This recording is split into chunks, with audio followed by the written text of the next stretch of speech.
Imagine walking into your favorite coffee shop. The aroma of freshly ground beans fills the air.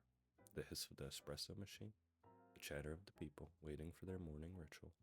Just like brewing the perfect cup, investing is about patience, choosing the right blend, and enjoying the rewards over time. Today we'll explore the core investments, commodities, stocks and ETFs, and real estate, through the lens of coffee culture. By the end, you'll see how your financial journey can be as rich and rewarding as your daily brew. But first, what is investing? Investing is like brewing coffee. You start with the beans, your money, you let them steep, time in the market, and eventually you enjoy the rich flavor, which is your returns. But just as coffee can be bitter if brewed poorly, investments can disappoint if rushed or mismanaged. People invest for many reasons: retirement, buying a home, paying tuition, or simply building wealth. Think of a college student saving for tuition. Your small daily deposits are like scoops of beans. Or a family planning for retirement. They're brewing a slow, steady French press. The key is handling your beans wisely. Grind too fine, brew too fast, and the flavor is lost. Likewise, chasing quick gains or ignoring risk can sour your portfolio. Investing is about balance, patience, and discipline, and knowing your flavor profile. And just like coffee drinkers have preferences, espresso lovers, pour-over purists, cold brew fans, investors have styles. Some prefer aggressive growth, others steady income. The trick is finding the brew that matches your taste.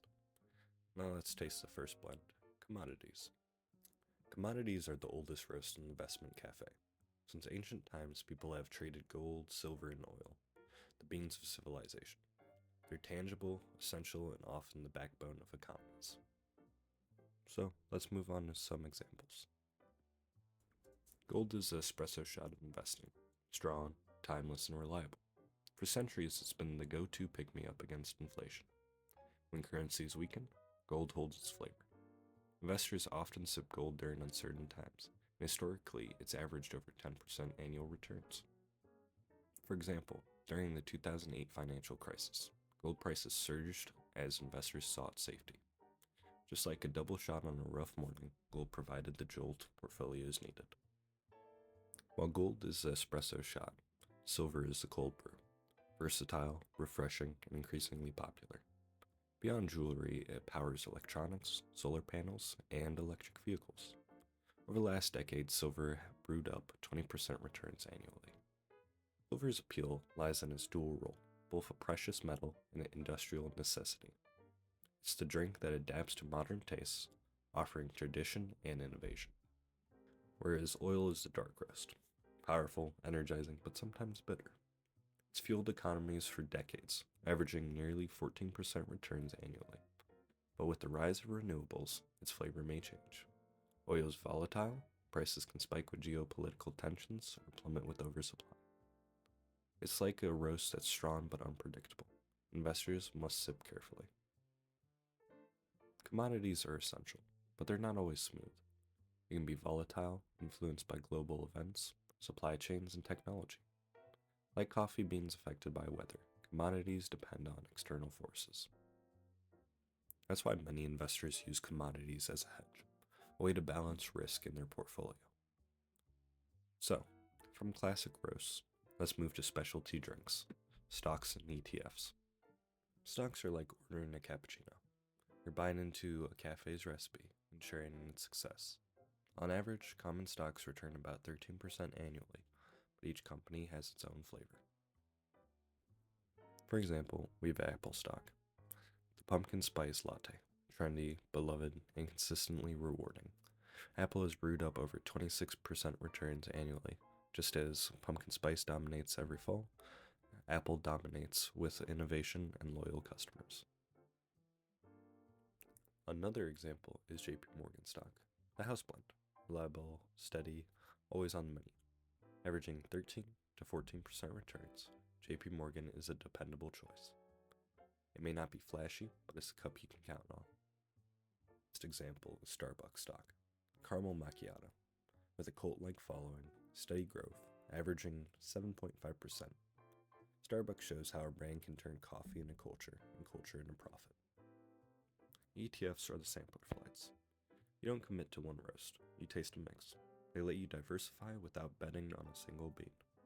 The different types of ETFs are stock ETFs, bond ETFs, commodity ETFs, and sector ETFs.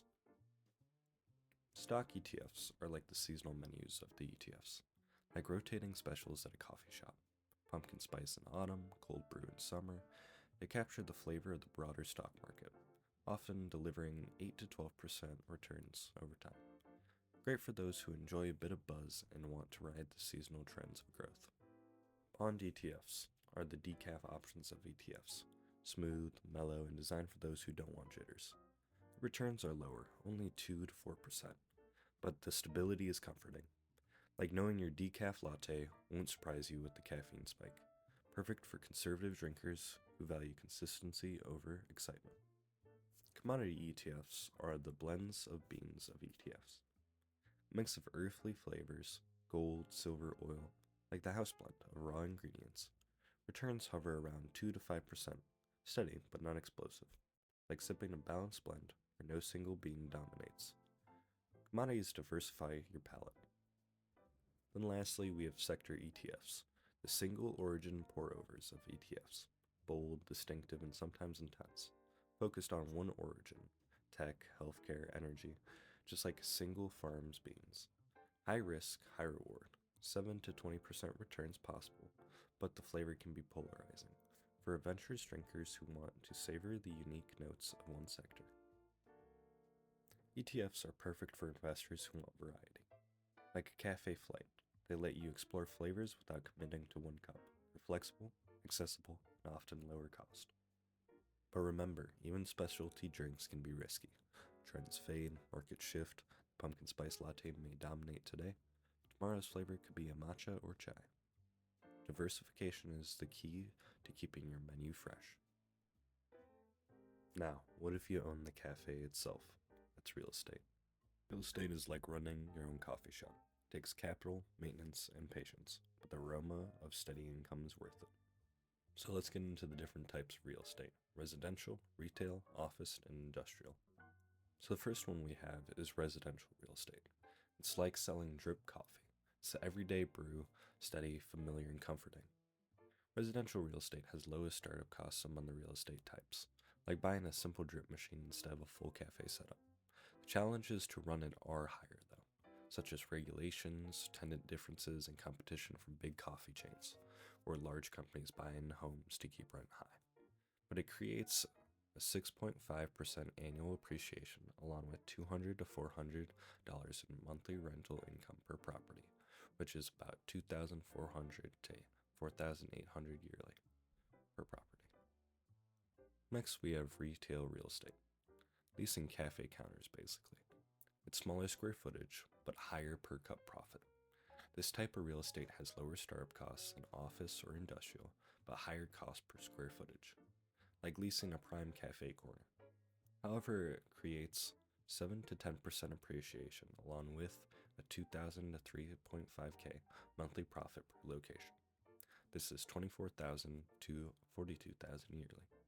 A bustling cafe counter thrives on foot traffic and location. The right spot can turn a modest espresso bar into a profitable hub. And then we have office real estate. Basically, it's a conference room coffee service. It's big, demanding, but rewarding. However, it has the highest startup costs among the real estate types, like building a full cafe chain with conference room services. But the building appreciates anywhere from 0 to 2%, and the rental income averages $15,000 monthly per location, which is $180,000 yearly. The shift towards hybrid workplaces is like offices switching from daily coffee service to occasional catering. Demand is changing, but contracts are still lucrative. Lastly, we have industrial real estate. Basically, it's like owning the roasting facilities. It's essential, stable, and behind the scenes. It has the best ratio of startup costs and profits, like investing in a roastery that supplies beans to every cafe in town. They create 2 to 5% in annual appreciation, along with $2,000 to $5,000 monthly rent profit per $5,000 invested, which could be anywhere from $24,000 to $60,000 yearly in profit. Warehouses and factories are the roasters that keep the beans flowing. Not glamorous, but without them, no caffeine could serve a single cup. Real estate requires more hands-on brewing. You're not just sipping, you're managing the staff, equipment, and customers. But the payoff is tangible. Property value, rental income, and long-term appreciation. But there's also risks. Vacancies, maintenance costs, market turndowns, but with patience and planning, real estate can be one of the most aromatic investments. So, which blend should you choose? Investing is like curating your perfect coffee menu. Commodities are the classic roasts, stocks and ETFs are the specialty drinks, and real estate is owning the cafe itself. Each has its own flavor profile, risks, and reward. Best investment is the one you understand, enjoy, and can brew patiently over time. Just as coffee takes time to steep, wealth takes time to grow. So, next time you sip your latte, remember, wealth, like coffee, is best enjoyed and brewed with care. Brew wisely, sip patiently, and let your wealth aroma fill the air.